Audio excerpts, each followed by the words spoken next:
Hello, guys. Hi, everyone. Welcome back to the Sports Breakdown once again. What a thrilling test match that we witnessed. Yeah, sorry, guys. I Hello, think guys. my YouTube page was unmuted. Yeah. So, what a test match did we see? One of the best, I think, right now in 2022. We saw Bangladesh upsetting New Zealand. This year, now Australia, the Ashes fourth test was a brilliant test encounter. Australia were one wicket away from winning another Ashes test and the lead to a 5-0 whitewash against England. But that unfortunately that couldn't take place.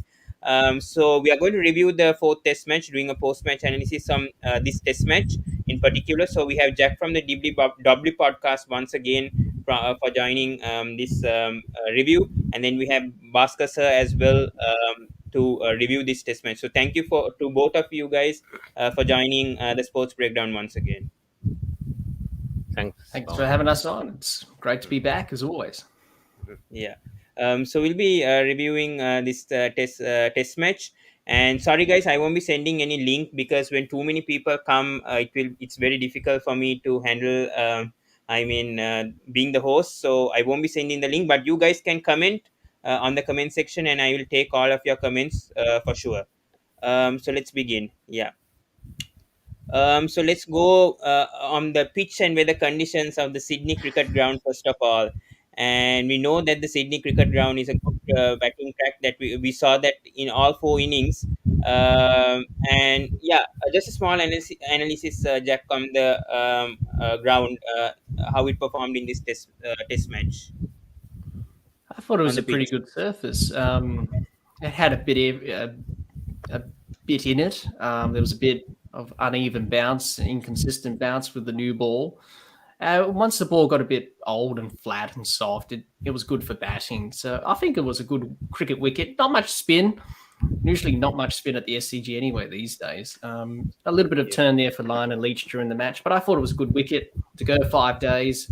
Was a pretty good result. So yeah, Yeah.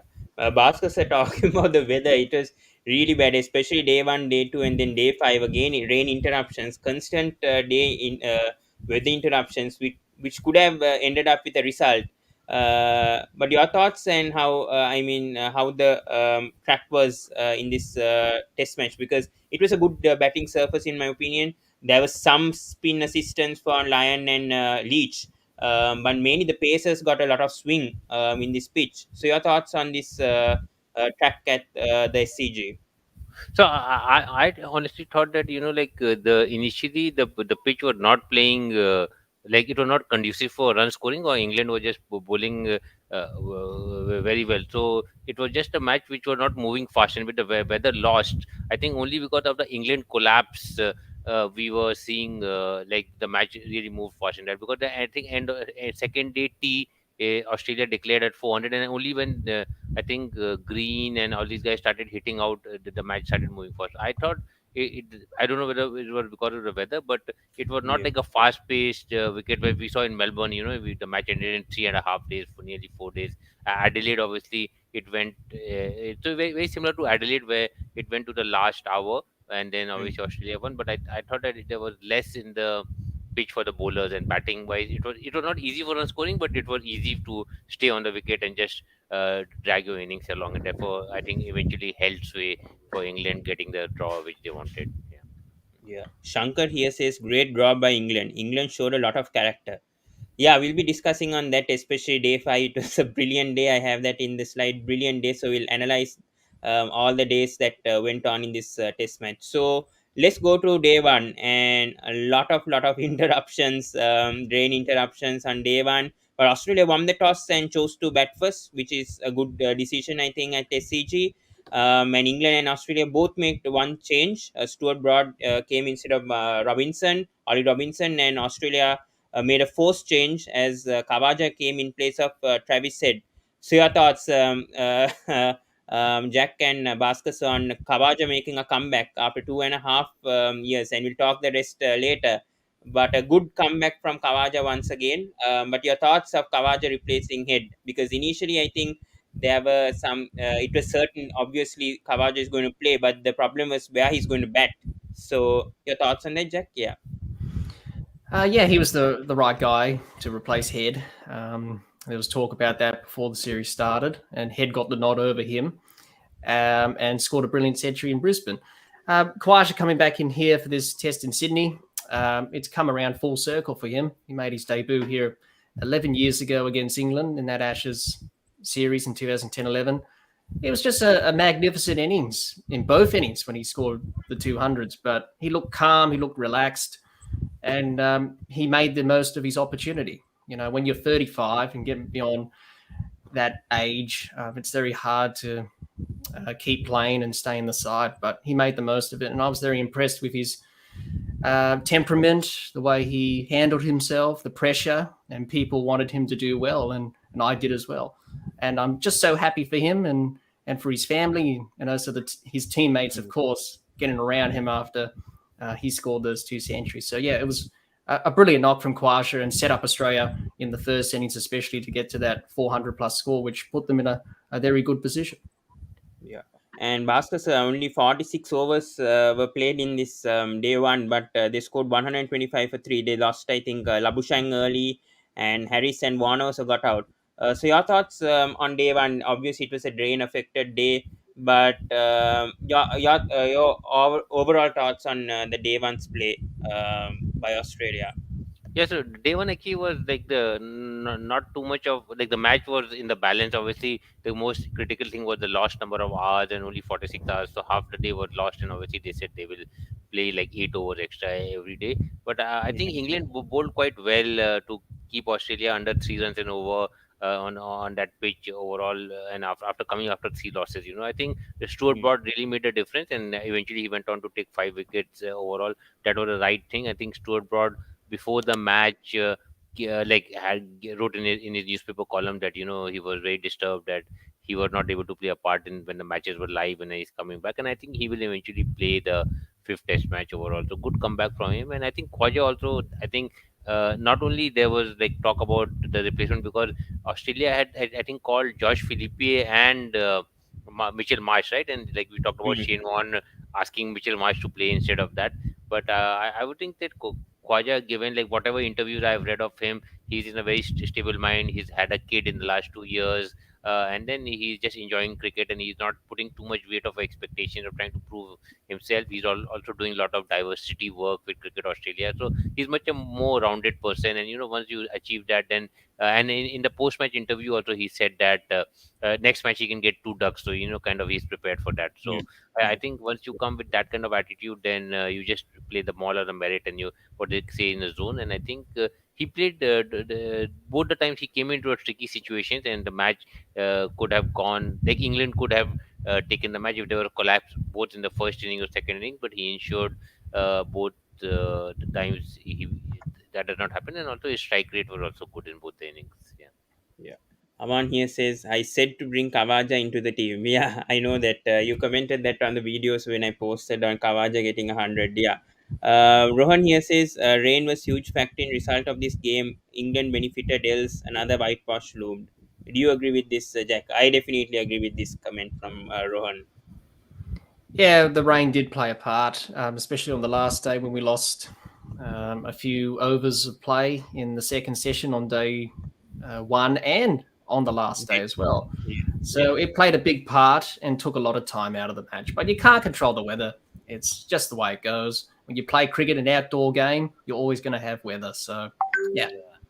Yeah, also I think the weather also played a part in Australia's options, right? Because if there was no weather, I think Australia would have definitely scored 500 in the first innings, and then the whole option of follow on and the lead getting bigger. So if you look at it, Australia actually declared in both the innings, right? So the first inning actually, if there was no weather, they would have scored 500. They would have a 80-run lead, and therefore that would have made that they actually batted less time in the second inning. So it kind of a domino effect. The first day rain had a domino effect on the fourth-day declaration, and therefore the fifth-day result. So yeah, definitely lot of reasons, a lot of time was robbed from Australia. Yeah. Mhm. Yeah. So talking about day two, let's go to day two. So at lunch, Australia were 209 for three after 78 overs. Wicketless session, Steve Smith and Khawaja. Thoughts on that partnership, Jack, in the first session of day two, especially the key partnership between Khawaja and Smith before Smith got out after lunch. and Smith could have scored 100 at SCG again, but unfortunately he couldn't do so. But your thoughts on that first session of day two?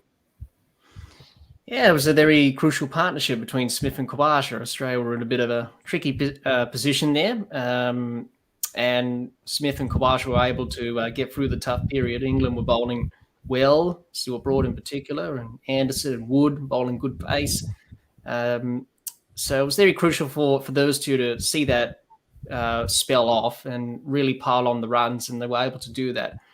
A bit disappointing that Smith got out when he did. It looked like he was going to score a big 100. He was in the zone. But then Khawaja was able to kick on and get that century, which was very crucial for Australia. So that partnership was very pivotal in Australia setting up this test match in the first innings. So without that partnership, Australia would have been bowled out for a lot less than they were. Yeah, true. And what a remarkable comeback by Khawaja in the first innings. We'll talk that in the second innings as well. But Khawaja in the first innings scoring 100 once again. And yeah, but let's go with the bowling, England bowling. And Bhasker, sir, how good was Stuart Broad coming back to replace Ollie Robinson to pick up a 5-wicket haul at SCG? It's not easy. It's eighth wicket haul, eighth 5-wicket haul at in the Ashes. So your thoughts on Stuart Broad's bowling? Yeah, so I think what Broad, obviously, the first thing he did was he was two left-handers bowling around the wicket, and he got Warner not very early, but he got fairly early in that way, and I think that just boosted his confidence. And I think what he was doing was that he was not trying to bowl too full or too short. He was just maintaining the short of length and whatever movement he was getting. And the wicket he got of Smith, which Jack talked about, was very critical at that point of time because the match was still in the balance, and then Khwaja's innings became important. But overall, I think obviously he got in the end a couple of cheap wickets, but overall his bowling was quite good, and he was kind of like showing the England selectors that he should have been in the first test in Brisbane, and what a big mistake they made in that, because I think so far of all the spells have been bowled besides the Anderson 5-4 which he took in Adelaide. I think this was the best spell which English man has bowled in this series. Yeah. Yeah. And Jack, did you agree when Australia declared at 416 for it? I mean, they obviously were at the tail enders, but was that the right call from Australia? Could they have gone a bit more? Obviously, they would have wanted England to bat 5 overs. Could they have declared earlier once Khawaja got out? I think the weather played a part in that, knowing that if we bat on here and it rains, we lose more time in the game. So I thought it was a pretty good time to declare. Anything 400 plus in the first innings is pretty good. And let's be honest, England's batting hasn't been great in this series. They haven't even made 300 or 200, let alone in the series. So I thought it was a very good time to declare. You got 416 on the board. Let's get out there and start bowling, because we've got some weather around. We really need to push the game forward. We can't afford to lose more time. So I thought it was a good decision from Pat Cummins to declare when he did. A lot of people said it was a bit of a low score to declare on. You would have liked 450 plus or something like that. But I thought it was just the right number, given the circumstances with the weather around in Sydney. Yeah, and also getting some overs in the last part of the day is always a good strategy. Given England have been losing the wicket in the first 2-3 overs, Stark always gets one. So I think it made perfect sense. And I think after with Stark coming and Nathan Lyon coming and batting the way they did, they got enough runs actually faster than they would have thought. So they were just doing quite well. I think Australia in the first innings batting. And let's not forget, it's not like they can control everything. English bowlers, Broad and all, they were all bowling well. There's always chance of getting a wicket in that way. So it was a good declaration. And I think at the day one, except for getting a wicket end of the day, I think Australia did everything what they could do on the first 2 days. Yeah. So let's go to day three, and obviously another rain delay start at the start of day three. But yeah, key moment for day three was when Joe Root was dismissed for a duck by Scott Boland. What a delivery to get Joe Root out for a duck, especially with his form in the Ashes. So your thoughts, Jack, when Boland got Joe Root for a duck in the first innings of England? Yeah. Well, that was the key wicket. Usually is with Joe Root, given the form he's been in. But the shot he got out to was a poor shot outside off stump, just flashing at that. Tends to play that shot a lot. trying to glide it down behind square. To me, it was a tired fatigue shot. Given Joe Root's series thus far as captain, it's took a lot out of him. It's drained him emotionally and mentally. So it was just a tired shot. It's just caught up with him eventually. And, he's had a golden time of it last calendar year, but we know the game of cricket has a funny way of biting you where it hurts the most. And for Joe Root, he got out for a duck, as all batsmen do, but Scott Boland got him out again in the series, as he did in Melbourne. It's just a great bowler, and that was an important wicket for Australia at that time in the first innings. So, yeah. Yeah. Bhasker sir, Ashutosh has said he, apart from Boland's wickets, his economy has amazed everyone. Your thoughts on this Yeah. comment, Bhasker? So Yeah. I think that is what why he was selected over. I think even Jai Richardson or even Michael Nesser, because that's what Pat Cummins said, that we need a guy who they knew that the pitch is going to be slow and hard to get by, and they have to bowl a lot of overs, and they said we need a guy who can bowl 50 overs for not too many, and that is what they. But I think the key thing was that they're talking about economy rate. England actually went around like 72 balls in the middle, right, where they lost these three Mm. wickets without Yeah, I scoring think a there were run, and eight uh, maidens, I think, in no, that first innings, I think, or 8 or 9 consecutive maidens before the lunch no, session. yeah, nearly Yeah, 11 middens, because the 70 yeah, balls they went without a run. yeah. So I think Mm. that is where the whole pressure was there, and you could see that was time, as Jack said, it was a new ball wicket. With a new ball wicket, people were doing things, and then England lost Crawley, who had actually got two lives. Like one bowled off a no ball, and the second he was dropped. I think on by short leg by Labushan, right, on the second day. So already the English, like Australia, actually took 14, 15 wickets anyways in the first innings, if you look how it went. So I think the pressure was just being applied, and then and at that time, when you were watching the match, you would have, like, they were talking about the match getting over in the third day. All those tweets were coming out where the match will get over, and that is when I think the England fight back started. So if you look at, I think this match was a test of two halves. The first 2.5 days, you would have said that Australia is like ruling it, and then I think the second two halves, even though England being so far behind, they were able to slowly claw their way back, and eventually denied Australia the victory. Yeah. Yeah. And Rohan here says, Jack, that Bolan, similar to Ryan Harris, hit the deck and keep it tight. Your thoughts on that? Yeah. Yeah, yeah, Boland. Yeah, he's similar to Ryan Harris in a way, isn't he? I think someone said, "Oh, he could be similar to Stuart Clark, who used to play for Australia." That sort Yeah. of Yeah. bowler who runs in and Yeah. takes wickets and bowls a good line and length. He's just that's why they call him the bulldozer, Scott Boland, because he can just do a job and run through batting orders and stuff like that. But no, I've been very impressed with him, and he's grabbed his opportunity. He really has, and I'm so happy for him. And hopefully he plays in the last test, which looks likely because Hazelwood's not playing. So for him, he's just enjoying every minute of it, and he's doing a great job. Yeah. Yeah. And Ashutosh will take one more comment before commencing on the day three. Ashutosh has said India has made Australian teams fear enough of declaring early after the Gabba incident. We could say they could have declared early, but everyone remembers what happened last time at Sydney and Gabba. Bhaskar, No, so but interesting question. Yeah. Australia did not declare in Goa. They lost 20 wickets. That was not where they have declared. And in Sydney, also, it was not about. I think it's not about, like, obviously there's history to be played, but I think in this match, Australia, obviously they declared in both the innings. So I think it was all about the weather, which was Yeah, causing everything. So I agree. and I think 350 is, it's not like when Australia had scored 329, India had a 1% chance. That is a result which not many happen. We have seen a lot of big chases last year and this year happening. West Indies winning, and South Africa also winning the first set match. But I don't think Australia were ever in the threat. I think what it does is that just having nearly 400 score, is a psychological score, and the second thing is you can keep attacking for a longer time, because you don't have to kind of in the middle overs push your fielders back when there's a big partnership. You can keep attacking, and I think that mental pressure which you put on the opposing team with a very high target, where they know they cannot win for a very long time, I think which makes it important for them. So I don't think the declaration or anything to they never thought, I think, that England can chase it. It's just that they just wanted to give enough time for them to put enough pressure. Yeah. Hmm. Yeah, true about that. Yeah. Jack talked about Barristow, and Barristow and Stokes, they had a very good 100 plus run partnership.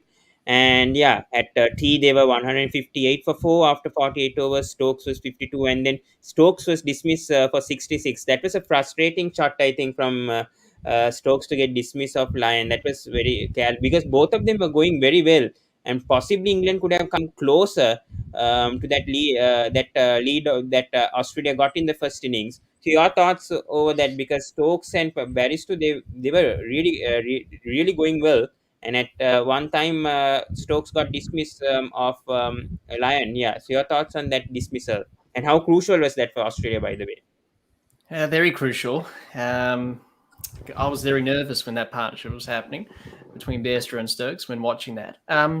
It was a crucial wicket. It really was. And Nathan Lyon has a knack of getting a breakthrough when we need it. And that was a crucial wicket. And Stokes, for the first time in the series, looked pretty good, being aggressive, playing his shots. And I thought that's what Bairstow and Stokes did.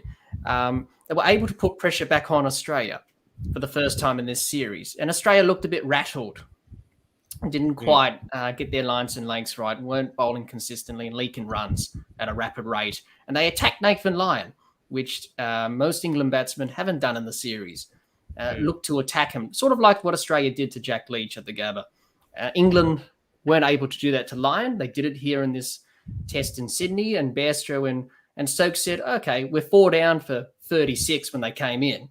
We're in a bit of trouble. We might as well play our shots. They're both aggressive players anyway, and play your natural way. Play how you play, and don't get bogged down and rotate strike. And they did that very well in this partnership. And England showed a bit of fight and a bit of character for the bat for once, I should say. And it was very important for them to do that and set an example for the rest of the batsmen to say, hey, we can score runs against these guys. We haven't batted well, but let's go out here, play with a positive intent, positive mindset. And when you do that, you express yourself and you score runs at a rapid rate, and you put pressure on the bowlers, and they start changing their plans. And that's what Australia did. So I thought it was a very important partnership for England, not only for this test match, but going into the next test match and beyond for England in the future. Yeah. And what a century did Barristow played at last. At last, batsman other than Root scored a century, and for him, after 2 years, I think he scored a century. Even with his injuries, also he somehow managed to score a century. It was a well-made century from Barristow. Unfortunately, they trailed Australia by 122 runs at the end of the first innings. But Bhasker, your thoughts on Johnny Bairstow, and how crucial was that century, especially when Root was dismissed for a duck, and England were at 36 for 4 also after lunch. And they were in sort of a trouble, and them getting dismissed for 294 in the first innings. So thoughts on that? Yeah, so I think, as Jack said, that it was a very crucial partnership and back to the wall partnership, because, as I mentioned before, that people were talking about the match ending in 3 days overall. I think also, given that both of them were kind of had some injury, Stokes with a side strain, and Besto obviously getting hit in the finger, I think you would have made them more determined.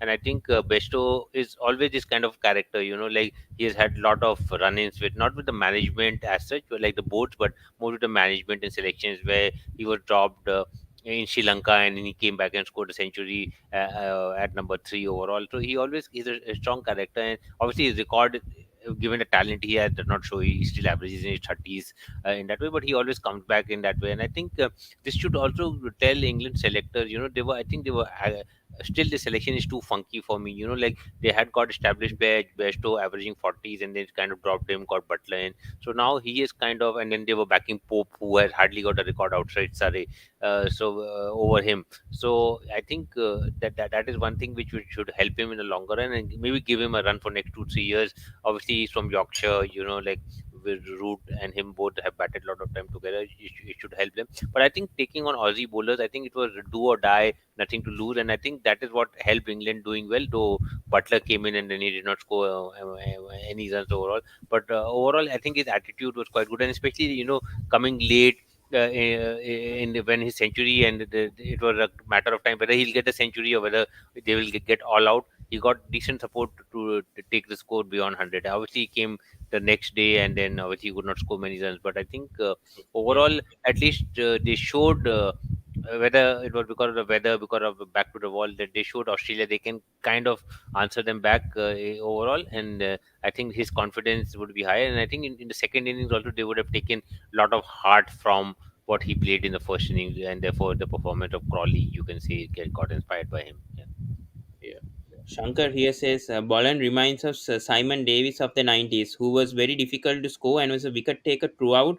Through he played ODI only, although he played the ODI only. I Your think he's thoughts? mentioning about Simon O'Donnell, I guess. I'm not sure about Simon Davis as a player Okay. who played ODIs. But I think the previous comment also, I think he's Yeah. Boland is more like Stuart Clark, as Jack said. I think Ryan Harris had a bit more skills. He could swing Mm. the ball Yeah. much more compared to these guys. And Ryan Harris was playing as like a number one, two bowler. He was not like he was a genuine wicket taker. Obviously, Boland is taking a lot of wicket, but if you look at it, the way he thrives on pressure and pitches in that way. So you would not be selecting Boland in a subcontinent, but Ryan Harris type of player, Mm. he was playing in South Africa, he was playing in England, he was playing. I'm not sure even Boland will play in England also, right? Because of the Yeah. way he operates overall. So I think Ryan Harris obviously had the skill set was much higher. I think Stuart Clark is the right comparison. Just hit the deck bowler, keep line, and then you have got the good spinner to express fast bowlers, and then you play the whole bowling lineup is well rounded in that way. Yeah. Yeah. And we'll take one more comment before going to day four. Shankar here says main reason for Australia doing well in the test matches is because their players play Sheffield Shield matches regularly when not on international duty. Other teams don't do this. Yeah, kind of agree on this. Jack, your thoughts on that statement made by Shankar sir? Yeah. Um, yeah, it's pretty true what he said there in that comment about our players playing Sheffield Shield cricket while not on international duty. Other countries seem to struggle with that. Yeah. For England, for example, Mm. in their county Good system, which principle. needs a bit of a revamp after this Ashes series. But here in Australia, we've been able to make sure that our test players play in the Sheffield Shield for their respected states and get that preparation leading into a big series like the Ashes. Well, this time around, we didn't have that preparation because most of the players were in the T20 World Cup. And Yeah. same with England's preparation as well, was a bit out of whack. So it's about trying to find that balance between playing enough domestic cricket, first class cricket, and international cricket to get the right preparation and put you in good stead for when you play test cricket. So I think everyone needs to have a look at their systems and how they operate. Certainly England, because there's been a lot of talk about that. So, but here in Australia, we have to put that as a top priority. And I think before we go to Pakistan, I think in March or something, I think we'll play a few Sheffield Shield rounds before then. So most of the test players will play for their states. So it's about trying to find that balance of playing international and domestic cricket, which is important. Yeah, I think also not only they are playing state cricket, they are playing great cricket also. I saw a photo of Bukowski going and playing great cricket today in that way. But I think Mm. right now I don't kind of agree with this statement, because if you look at it, other teams, they have got everybody has got a test specialist, right? So for example, Yeah. Pujara, Yeah. Rahane, or in fact Rory Burns, they are not playing one day cricket that much. So they are actually playing a lot of first class cricket in that way. I And think, Joe. yeah, I think this series, England has not won a test in Australia for 11 years, and then before that also they lost, I think 5-0. I think let's not conclude too much there. England has a lot of issues. I think Australia played India last series, and we are very competitive. I think they play New Zealand now; they'll be very competitive right now. Mm. So Yeah. it's just that I think the top 3-4 teams are cut above right now. Australia, which is Australia, India, and New Zealand. And then I think anybody else they played, obviously England could not win against India within in at the home conditions also. So we know there are problems with England. I think the challenge for England is that they have tried like 20 odd players, and nobody like kind of sticking, and that is a more area of concern rather than actually, because they have actually tried everybody from the first class system. I think they'll have to go to under 19s or England Lions to actually get new players now. Yeah. Yeah, true. Yeah, so day three, I think England were 258 for 7 after 70 overs. Barristow was 103 not out. As we said, then he couldn't make much runs in the next day. So let's go to day four. And there were several updates over here coming up before this four even started. So Oli Pope had to wicket keep for the second innings because Barristow and Butler both had finger injuries and they had to get X-ray for that. And Butler is meanwhile going to miss the next test match, which I would say it's not going to make much of a difference for England because they do have Barristow to wicket keep. I don't know whether he'll wicket keep, but yeah. Meanwhile, Hazelwood is out of the Ashes. Yeah, Jack, we need to speak about this about Hazelwood having a side injury. We thought that he'll come back in this Ashes test. He couldn't. Now he's having a side injury, and I hope he recovers very soon. So yeah, but anyways, I think Australia are not going to miss Hazelwood much with how Bolan is performing right now. Yeah, that's right. With Josh, it's unfortunate that he's got that injury. It takes a long time to heal those side injuries. So even if he was, everything had to go right for him to play this series in the last two tests. Unfortunately, the medical staff said it hasn't healed. You still need to do a bit more work on it. And obviously, we've got bigger fish to fry. We've got a big series against Pakistan coming up, and we've got a lot of cricket coming up in this calendar year. So better not to risk him. But that's great about Australia's team at the moment, especially the bowling, is that we've got that depth. And Scott Boland's come in, and Michael Neser and Jai Richardson to fill Josh Hazelwood's position in the bowling attack. So they've done quite well. Unfortunate for Josh. He's like Glenn McGrath, Josh Hazelwood, hits that line and length and he's accurate. He's got some good pace and he takes a lot of wickets, over 200 test wickets. But he is an integral part of this bowling attack. But the other bowlers, I said before, Boland, Jai Richardson, Michael Neser have done very well. So we're in good stead in terms of our depth in Australian cricket with the bowling at the moment. So, yeah. Unfortunate, but injuries happen. Yeah, and I think the good thing about it is that before the series started, who would have thought that Mitchell Stark would be playing all 5 test matches, and then he's actually going to play. But yeah, I think Hazelwood, once the injury comes in, I think right now most of the teams, like they've got 6, 7 good fast bowlers. I think just now this is just a bowling era. Everybody has got, like, you look at India or Pakistan or South Africa, they just have a factory of bowlers, and Australia obviously in home conditions, they at least have got all the 3 bowlers who have come in, which is Boland, Nesser, and Richardson, all look test quality. It's not like they were leaking runs or something like that. And I'm sure like there would be other. We know Pattinson just retired just before the series started. So they have. I'm sure they have another couple of other players who can just come in overall. So I don't think right now missing a test match or two it matters to teams because at the backup is so much and the international quality players are there. Everybody has got. I think in 2021, I read a stat that due to COVID, most teams use 40 to 45 international players in that way. So the pool is there, even though you're playing T20 cricket or something, the pool is there where people have got international exposure. It's not like rabbits in the headlights. So I think, and obviously these people have done very well. Even Hazelwood have not done so well. There's no guarantee in that way. Yeah. Shankar here says a good comment over here. Jack, your thoughts on the under 19 player Niventhan Radhakrishnan, who is an ambidextrous bowler selected in Australia under 19 for the World Cup. Any thoughts on that? Yeah, I've not heard of this player, but I think I've heard of him. I heard something that he could bowl with both arms, I should say. Yeah. Yeah.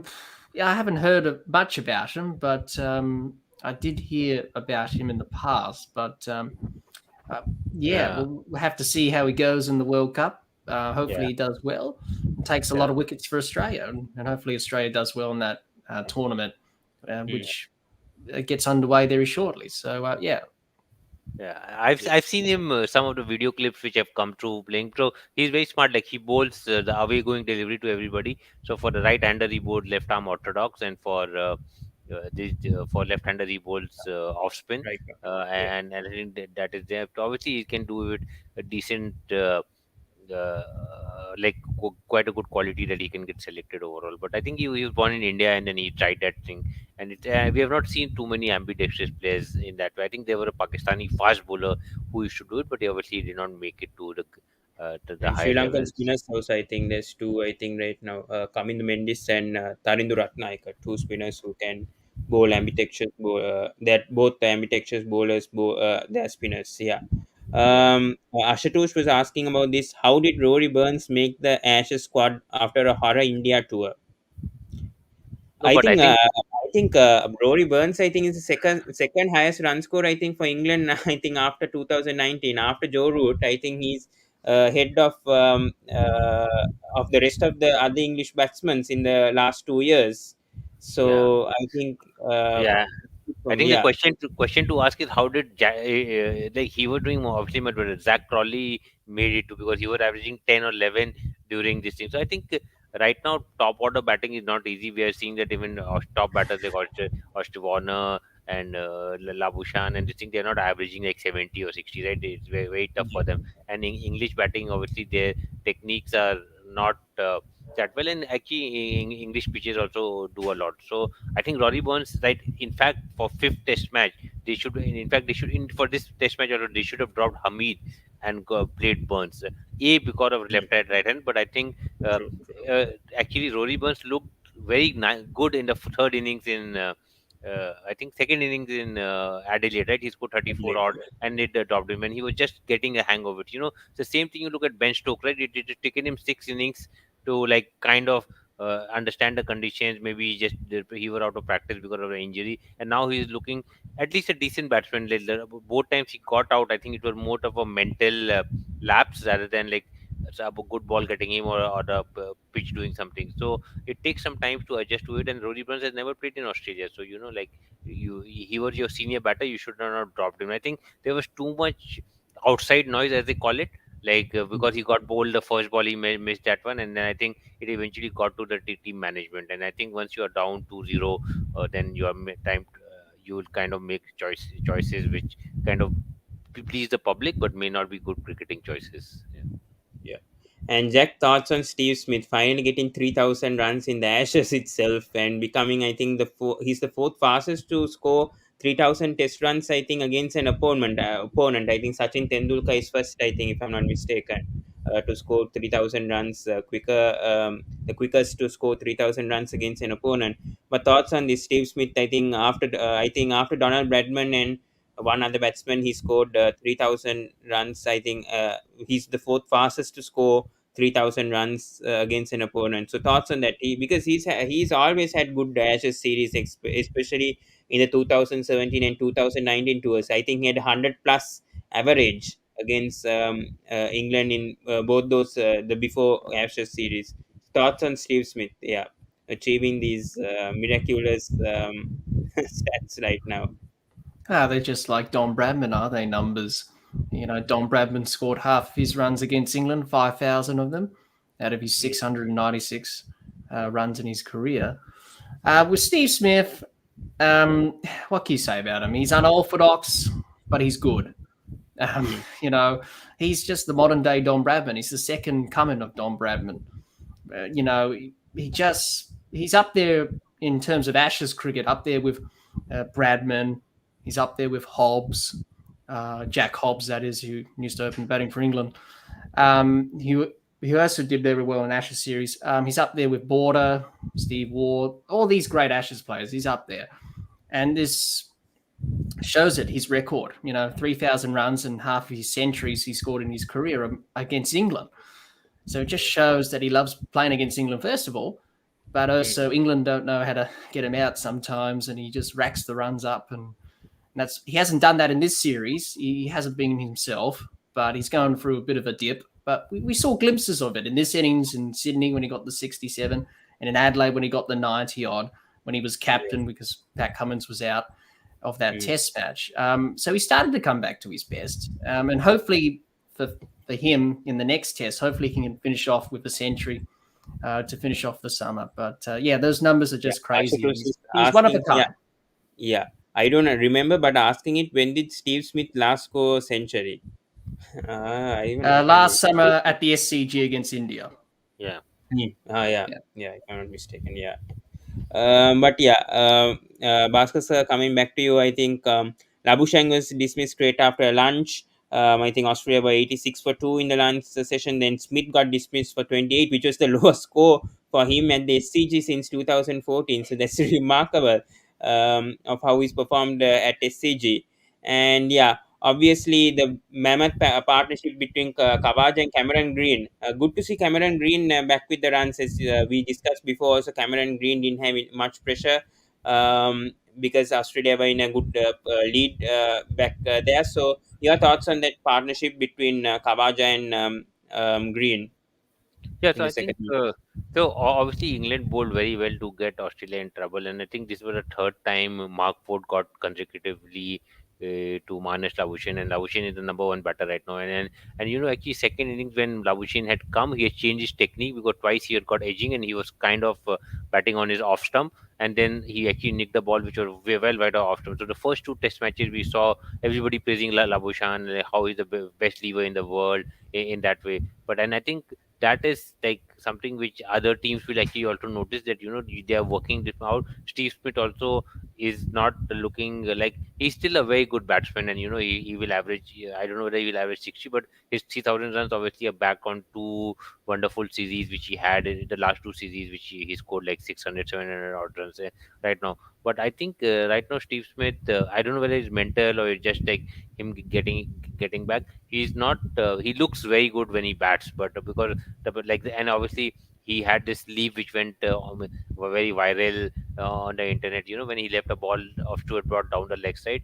But I think coming back to both Khwaja and Green, that partnership, obviously they were well ahead in the match, and Khwaja being there and taking the tough part. Leach initially, actually first part of the innings he looked really out of sorts.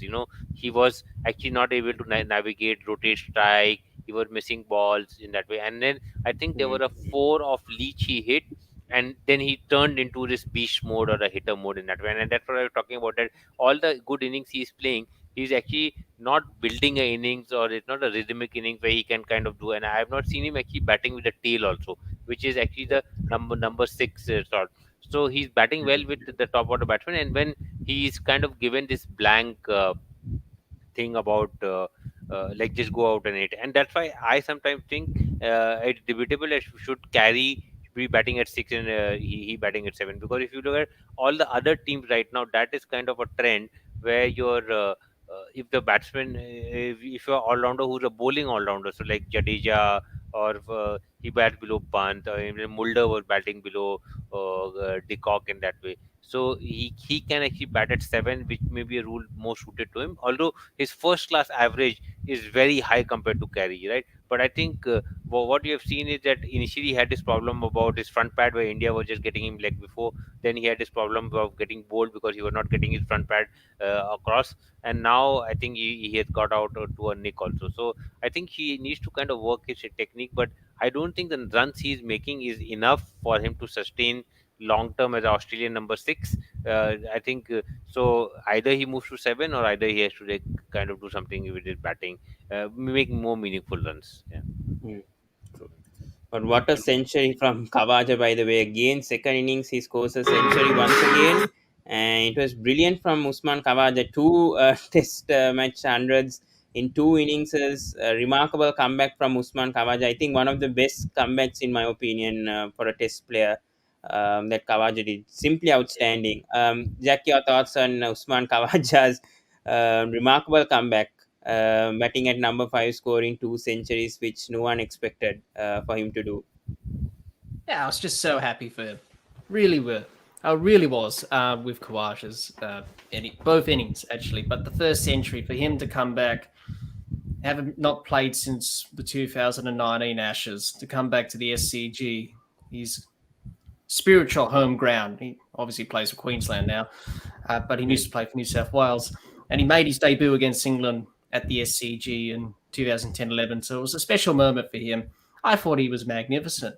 And, just because you're 35 years old doesn't mean you haven't lost it. You know, True. talent is permanent, form is temporary, as they say, and he's Yeah. class. He's world class, Khawaja, and I don't know why we haven't picked him in the team over these years. He's just been not considered by the selectors, but now heading into Hobart, you have to say, well, he could open the batting and replace Harris. That's the word that's been going around heading into the next test, and the selectors will say, we'll see how we go. But so happy for him. Brilliant comeback. Hopefully we can see more of Khawaja in the green and gold and wearing that baggy green cap, because he's a class player. He deserves it. And hopefully for him, if he does go to Pakistan, that will be a great story as well. Yeah, that will be great because he's a Touring Pakistan. Pakistan and playing a test in Pakistan will be great. So that will be a great sight to see for Khawaja. But very happy for him, and all the best. Because he talks a lot about Pakistan cricket also on his YouTube channel, and he's very concerned about the situation that's happening with Pakistan cricket. And it's great for him if he gets selected for ahead of the Pakistan series, since he's a Pakistani born. He was born in Pakistan itself, so that would be a great story for Khawaja. But I think only Duke Walters and Ricky Ponting, meanwhile, has scored a century at SCG. But yeah, Bhasker, your thoughts also on Khawaja, because for him to achieve this in a comeback itself, for Travis said his place was insecure. To score twin hundreds was amazing, in my opinion. So your Yeah, so thoughts? the last guy who did it on a comeback was Steve Smith in the last Ashes, where he Yeah, scored a I couple of last. 140s. But yeah, I think this was like he was in good form. In the first innings also he got out trying to score fast. Right, it was not like he got out because they were there. So I think he was in good form, and then I think the way Khawaja is playing, he's always been a good batsman to watch. A silky batsman. He has got a lot of time, like the elegance, laziness, lazy elegance. That's what people call it, like Yeah, Damon Martin or Lakshman kind of a batsman. So I think his innings was like he took. I don't think any of the English bowlers were troubling him that much. It was not like he and Green were batting, the contrast was very high, and I think that he kind of mentored Green to get out of that phase, and then overall take the match beyond. England in that way, and then obviously getting a not yeah. out and boosting his average is good. And to the point that whether he will open, I think so far he's opened 5 matches in Test, and he And he has averages an average of 97 or 96, something. 97. Yeah, Yeah, right. And but I think if Australia is just looking ahead and going into the subcontinent, right? Khawaja is definitely a much better bet than Harris. Like Harris, given his struggles of building an innings in Australia, when actually especially I think what is most disappointing for me with Harris is that the second innings, every second innings which you are going in, Australia is so far ahead in the match. There's hardly any pressure. Obviously, the new ball is there, but overall, he just has to see, and then eventually he makes a mistake. And even the innings which he yeah, true. got a start where he did not take it to 100 where to close the door. So I think Yeah, in the question mark last is test, I think he scored a 76 or something. He couldn't convert that to 100. yeah, Unfortunately, he got dismissed. Yeah, yeah. at the Melbourne ground, and at his home ground also, he couldn't score a century. So Yeah, yeah. that So I think it was, will be difficult to drop him and now, but obviously, like you never know how Australia. Like the easy solution can be that Travis Head may not be 100% and make they continue to play the same true, team also. true. Yeah, Yeah. Shankar here saying, what's wrong with Steve Smith's batting? Not scoring his usual runs. Is it because of Mana scoring more runs and Smith feeling the pressure? Jack, if you can answer that, of what's happening to Steve Smith. He's just after 2020 World Cup as well, and he's been playing Yeah. a lot of cricket recently. Yeah, well, I talked about this with Jared Kimber in my yeah, interview that I did with him about Steve Smith. And he said he's yeah, just going through a dip in form, as all batsmen do. Excuse me. Like Kohli, Yeah, going in a bit of a dip, really, in their career. The way he plays, the technique he has, the reflexes and that, you can't really sustain that intensity and class forever. You are always going to go, when you're going up, you got to come down a little bit. And he's dipped a little bit over the last few years since he's come back from the break, obviously, when he got banned after what happened in South Africa in 2018. So he hasn't been quite himself. But as we've seen in this Ashes series, yes, it's not a dominant series from him as we've seen in the past.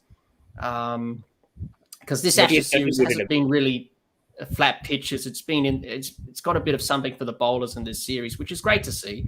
So he's not having it his own way, but it's more of just trying to back your processes and back your methods. And Smith, he holds very high standards, and he said before this test, I'm hungry for runs.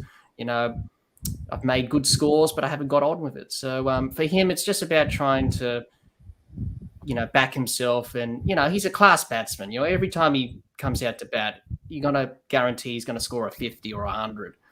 But as with all batsmen, it's just about trying to find consistency. And for him at the moment, he's just going in a bit of a dip in form. Hopefully, he can get back up again. Yeah. And also, to that point, Jack, Jared had done a video about Steve Smith, and then he said that actually ever since he has come back, people are actually bowling more straight to him.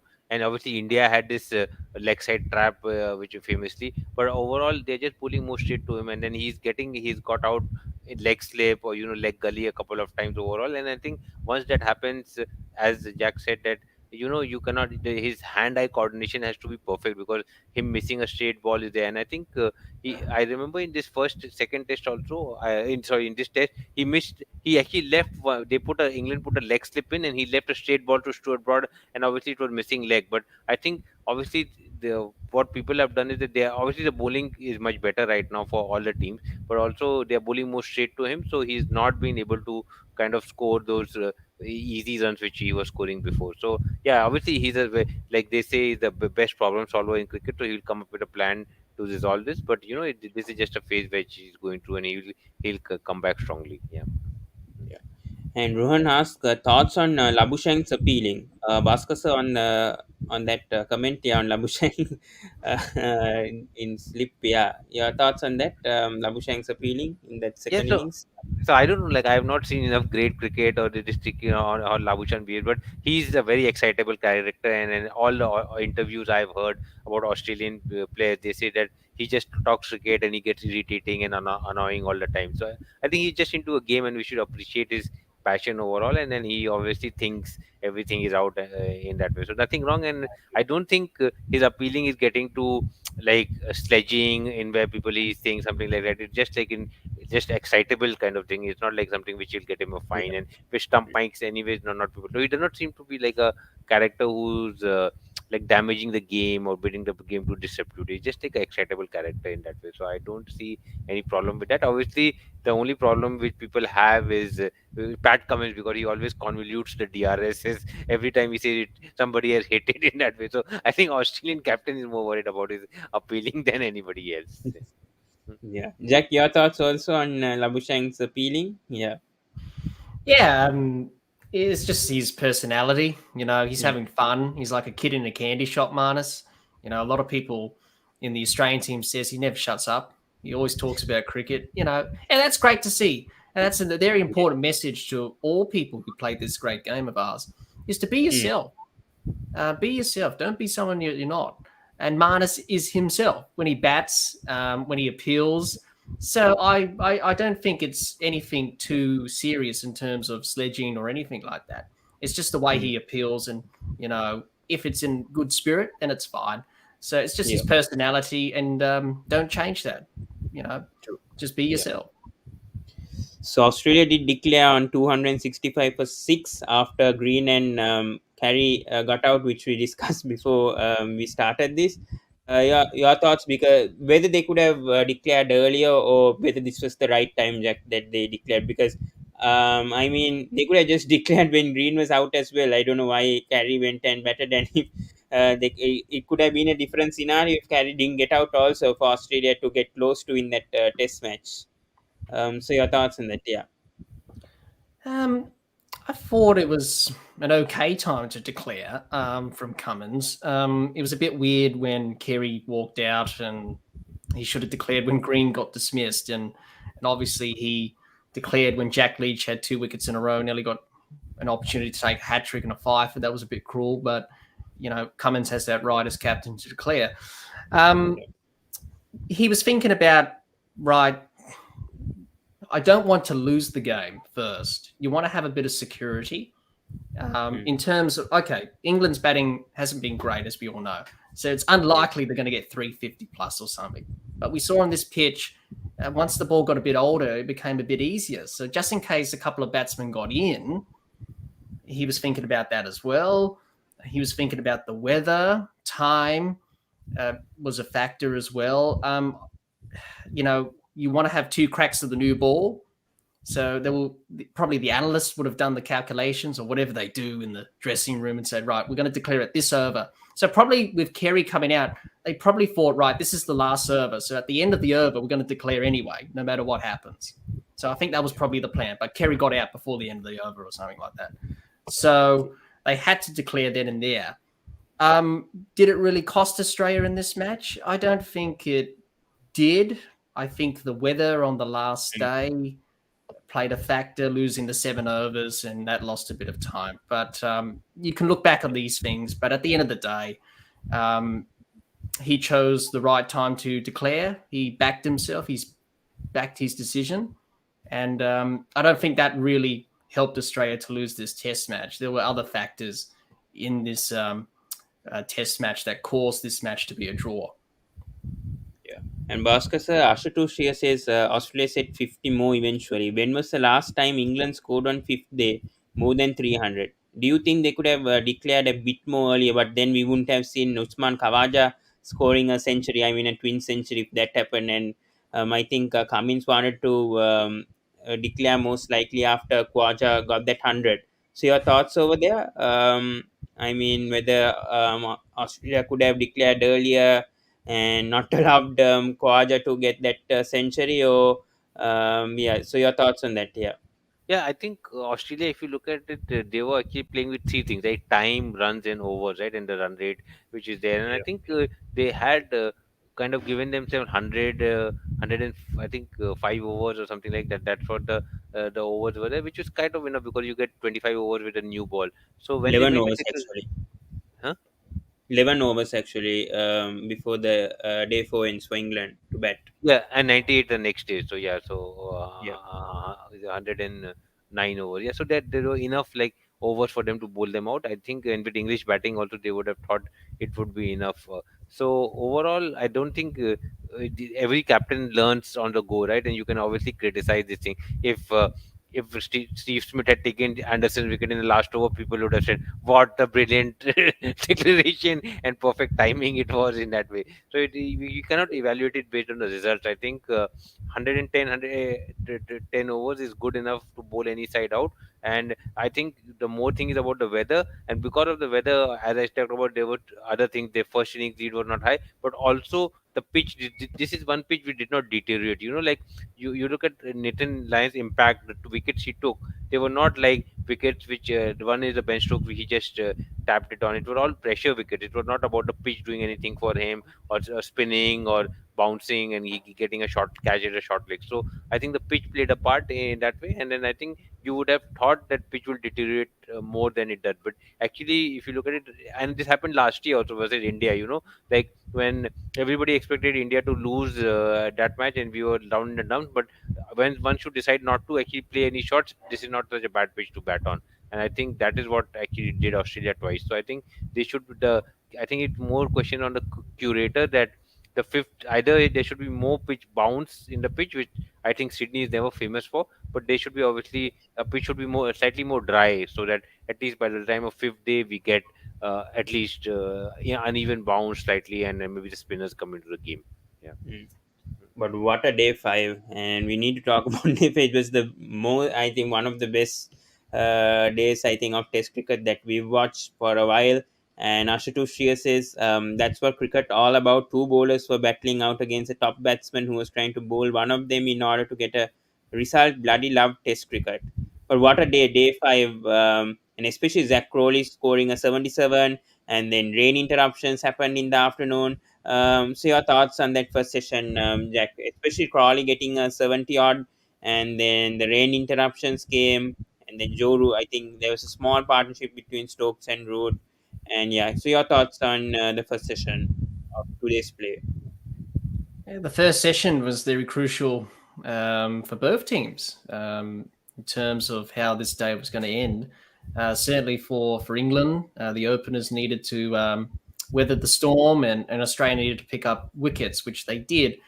Obviously, Australia were able to do that. They picked up 3 crucial wickets in that first session. Would have liked another one, probably 4, but 3 was good enough. Crawley, he played well for his 77. I thought he had good intent when I was watching the coverage on day 5 today. Ricky Ponting was talking about how he liked Crawley's presence, and he was the first one. When the teams walked out to the middle to start the day's play, he was already at the pitch. Yeah. And that's Oh great yes. intent and great body language and positivity, saying, come on, I'm up for the fight.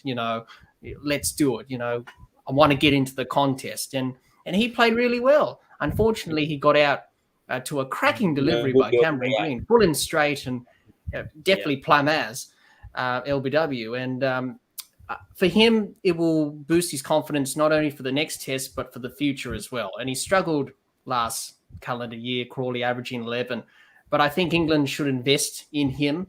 I think he's the future. With Hamid, you Yeah, could say he's struggling a bit and he needs a break, and probably Rory Burns will come back for the next test because he's really struggling. You can't simply wait for bad balls to score runs off. You need to be proactive. You can't just stand still and block and defend. You need to score, because if you're getting bogged down, you're going to get one with your name on it, and that's what happened. Obviously, he got a bit of a life when he was dropped by Carey, but then he got out again to get out. So, disappointing there. But I thought it was a very good session for Australia, getting those 3 crucial wickets, and we were in for a brilliant finish from then on in.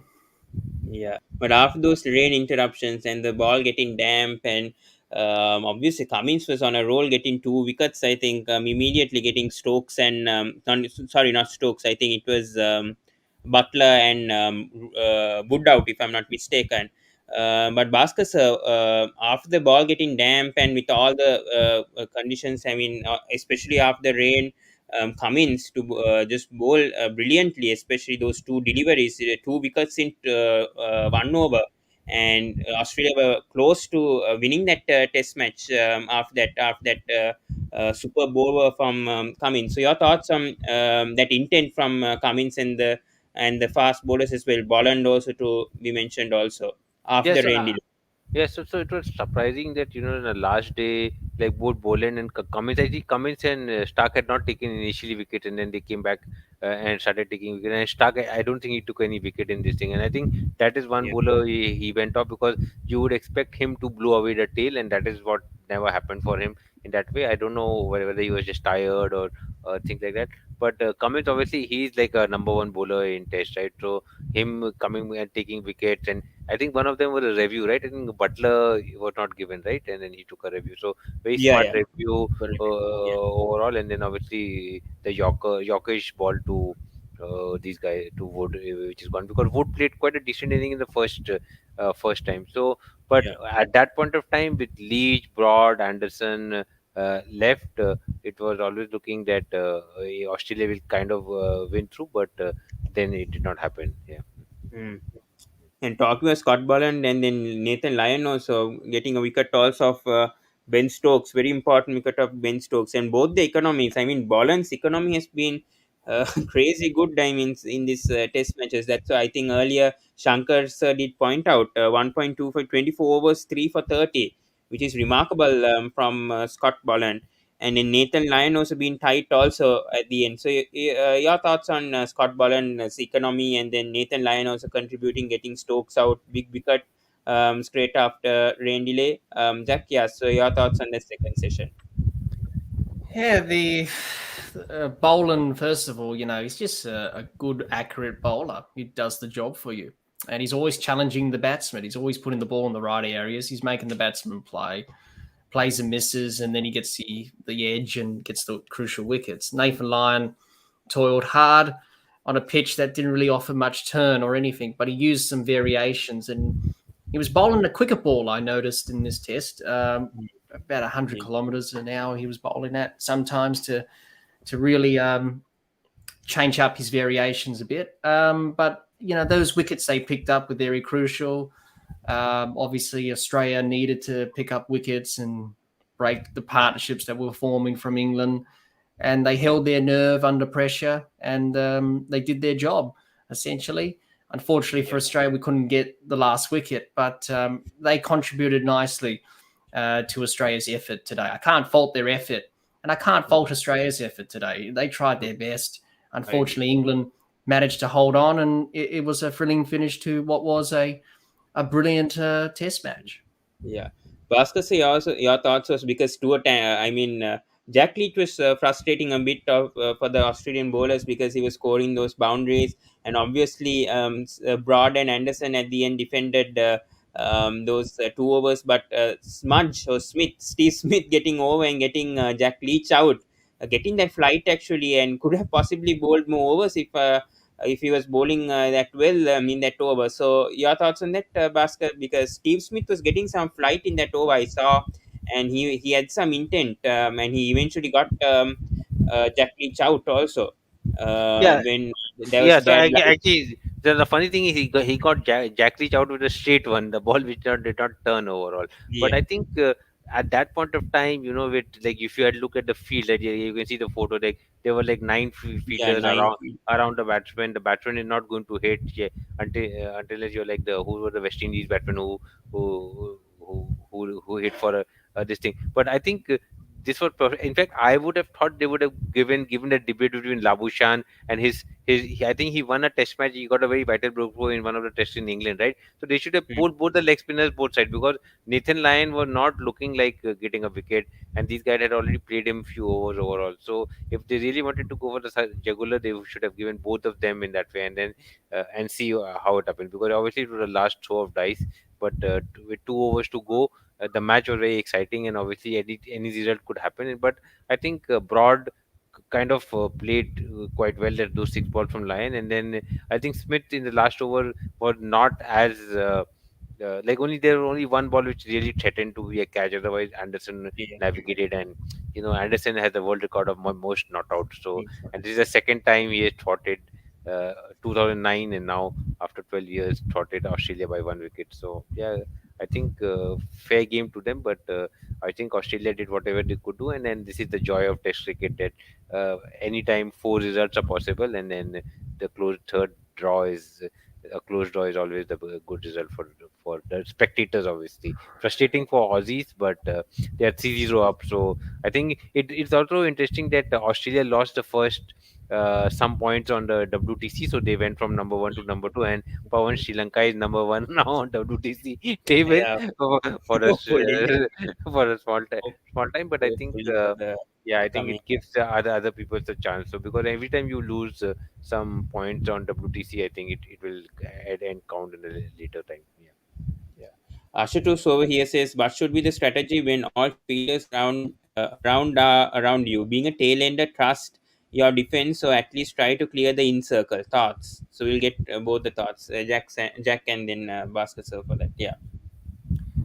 Well, it's a bit daunting because you got men around the bat, and especially to a spinner, if you lunge forward, you may get one off the bat and pad and bobs up to short leg, or the in close fielders. It's about trying to focus on that ball and not focus about the fielders. Just focus on what you need to do. And I've been in that situation before in a game, being a tail ender myself. It's not very nice when you bat at number 11 and you got that pressure on you. But it's about trying to back your defense, back your abilities. Obviously, tailenders don't have much batting ability, but back yourself. And what Broad and Anderson did today, along with Leach as well, they backed themselves. They believe that we can do this. If we get it down to 5 or 4 overs remaining, we're a good chance. And they did. So they backed themselves.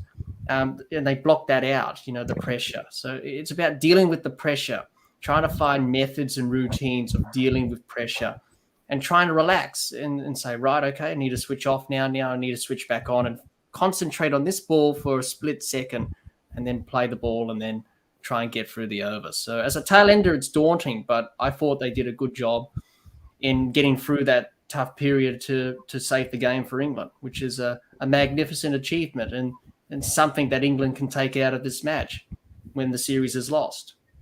Bhasker, so your thoughts also on this fielding placements from Australia, bringing all nine fielders close to the tail Yeah. enders and tail enders feeling pressure, obviously, but somehow Broad and Anderson manage that those two overs especially. So your thoughts on that as well? Yeah. Yeah, so this is not like a normal situation where you kind of hit two fours and the field will spread out. The field is not going to spread out. So every time you are actually playing an aggressive shot, your risk percentage is higher, right? So it's not recommended for anyone. And I was talking about like Shannon Gabriel trying to hit that way. If your defense is really weak, so it depends on the kind of batsman you are, right? And so if your defense is really weak, so if you are like a Mohammad Shami or like Mohammad Siraj, people who just come in or like there are a lot of tail enders who are there who just come and swing the bat and they really can't defend. But Anderson and Broad both are actually people who are kind of always holding an, and both have played long innings. Broad has 100, Anderson has played like a 70-80 ball innings a few times, and he's used to, given that he has 100 not outs, he's the one who just defends, right, and the other guy goes for a slog. So luckily for England, they had and Leach also were there, so they had batsmen who are not kind of sloggers type of batsmen in that way. So, but if you had a person who can only slog, then you can't help it. They would eventually go for the shot, and what then luck is in your hands. But there's no way of you're going to push the field back in that regard. So I think what they were, I think the pitch played its part, and then I think they also played a good hand in trying not going pushing hands too much in that way. But there was no zip in the pitch for spinners to actually create errors in that way. Yeah. Yeah. So we'll talk about the records being broken in this test match. So let's see if I have that. But yes, so Khawaja obviously becoming the ninth player to record an Ashes ton in both innings. He joins the likes of Bardsley, Herbert, Wally Hammond, Dennis Copton, Arthur Morris, Steve Bogg, Matthew Hayden, and Steve Smith. And Khawaja now has 3 tons in the Ashes, 10th overall, and he becomes the oldest player to score a century, batting at number 5 in men's cricket. That's outstanding. And yeah, 19 5 wicket haul for Broad also in this test match. He's the fifth oldest also to get more than 5 wickets against Australia. And Broad has now dismissed David Warner 13 times. How unusual is that, Jack, to dismiss Warner 13 times? That's ridiculous, right? Warner has been struggling in this test match. We didn't see much of Warner performing much in this test match. So a bit of worries on that on the form of Warner a bit in these last two test matches. Um, I wouldn't be too worried about his form in the last two Test matches. I thought he's batted well in the series. 290s is pretty good. So it's been a Yeah. pretty good series for him. Yeah, with Stuart Broad, if England played him at the Gabba and had that match up to him in the first Test, it would have been different for Warner in this series as it was in 2019. But no, I wouldn't be too concerned really. As a batsman, you get a good ball and you get out, you make a mistake, it happens. And Warner in this Test match, yeah, didn't quite score the runs he would have wanted, but that's the way it goes in cricket. And hopefully in the next innings he can score runs. Hopefully in Hobart. So yeah, it's just the way it goes. Yeah, and Baristo scoring his 7th ton also. So yeah, that's it. So we'll go on to the ICC Championship points table. But before that, Ashutosh has asked a question here. A bowler being a captain is rare, but how rarest was it to see a bowler captain field as silly point with a helmet on? Yeah, I did see that. Bhasker, your thoughts on that? On Pat Cummins being a silly point towards the end of Yeah, we the have league? seen Karen Pollard fielding at silly point a lot of times, so he's a kind of all-rounder captain. But I think that this is like last 2 overs of a game, right? He could Yeah. field anywhere in that way. So I think these are just what rarities. It happens, so let's not draw a Mm. conclusion in that Yeah. way. Obviously, they had to get a lot of players wherever they could stand overall. Yeah. Mm. True. So Australia go to number two for now in the ICC Test Championship. Sri Lanka do take the number one, but I think that will be for small time only. So because Sri Lanka has to play the India Test matches coming up, then we have I think Australia three Test match, and then Pakistan again a three match series, and against Bangladesh also. But yeah, I think Ashutosh asked a very early bold question over here on the ICC Test Championship. If I'm not mistaken, he asked whether it's India versus Pakistan final, or India versus Australia final, or Australia versus Pakistan final. Jack, your thoughts whether right now, who do you think, it's too early obviously, but who do you think right now will get to that final of the ICC Test Championship? Well, I don't think England will make it. They're on the bottom, and it's a long way back for them. Obviously, losing points because of over rates, it doesn't help, and obviously losing this series 3-0. They managed to draw this test today, but to lose three test matches doesn't do you any good. Um, yeah, it's very hard to say who will make it to the final. You never know in cricket; it's unpredictable, especially with the WTC at the moment.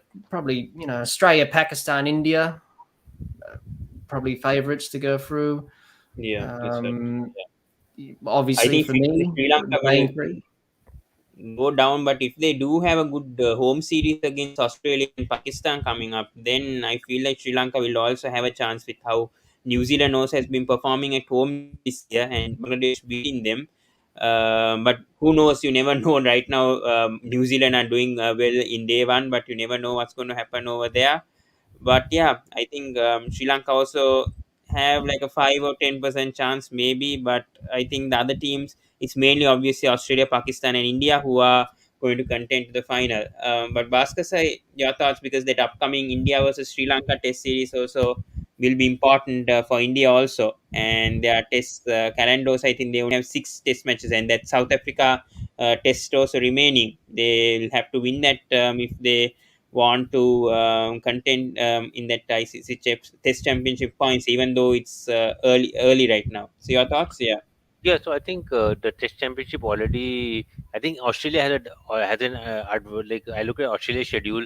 Obviously, playing this time the point system has changed. Rather than a series allocation, they have a Test match allocation. So obviously, playing five Test matches against England at home is a huge advantage because you could play just those two three extra matches where you can pick up points, and then Australia has done that way. But Australia's basic issue is that all the three away tours are in the subcontinent, and they have mm, not won subcontinental tour I think since 2014 or 15, yeah, a long time out. So the Sri Lanka, I think Sri Lanka beat them 3-0 last time, right, in one of the series, even though Stark was taking a lot of wickets at that time. So I think that is a big challenge for them. The three series are there, and also India and Pakistan are relatively strong side. Sri Lanka right now on a bit of disarray in terms of how they are going, but yeah, I true. think that is going to be a big challenge. I think the reason why people are projecting New Zealand and sorry, Pakistan and India is just because of the away tours were there. So India had a half decent away tour in that way, and Pakistan also. I think they have a tour again. They had a tour against West Indies where they picked up some points. Right now they have a tour against Mm, Bangladesh. Also they picked up some points in that way. So they have already made a lot of. They are on 75 with two away tours. So Pakistan actually is in a much better position than anybody else. I would think it will come down to these two teams. I don't think Sri Lanka have never won a test in India. They will struggle overall, and I think New Zealand, after losing one test match to Bangladesh, they against have, Bangladesh, yeah, and New Zealand does not play too many tests. They all the series are two test matches against yeah, India, against everybody. So this is a yeah, big loss for New Zealand, which they have had. So I would think at the end it will be these three teams, and like last time, it may down all come down to over rate and points. And Australia were very unlucky to miss out due to over rate last time, but hopefully this mm, time they won't make that mistake. And India has actually already lost three points, so this may yeah. come Into be play, dangerous yeah. for them. Ashutosh is here saying if Sri Lanka qualifies, I will take half of my mustache. Hmm? Yeah, so we'll end it over here, guys. Yeah, so we reviewed on the fourth test between Australia versus England. Obviously, Australia still leading 3-0, and we have the fifth test at Hobart. I'm not sure when it's going to begin. I think it's on the 16th. I can't remember. When is the last Ashes test? starting. But anyways, yeah, thank you so much, Jack from the Dibbly Dobbly Podcast. It's over 1 hour, 1 hour 15. But so sorry for taking that long. But yeah, we had to review on this incredible test match, and it was such a beauty. And obviously, test cricket never dies. If you're a diehard cricket fan, I would definitely recommend test cricket over 2020. It depends on the format, but I think test cricket is just is just a brilliant format compared to 2020 and 50 over, because it brings that excitement, especially those last over, especially the fifth day, makes it very exciting to anyone to watch test cricket. So thank you so much, Bhasker sir and Jack from the Dibbly Dobbly Podcast. Please do subscribe to the Dibbly Dobbly Podcast and check their recent videos, and do check them out on their podcast also on Apple and Spotify. So thank you so much, guys. And yeah, I did take all your comments. So yeah, we'll see you. I think we'll be doing a video tonight on a football match, and then we have India versus South Africa coming up, the third test. So we'll be getting through that, and then the West Indies versus Ireland going on. So a lot of tours going on, and yeah. So until then, guys, see you in the next video. Have a safe day. Goodbye, guys.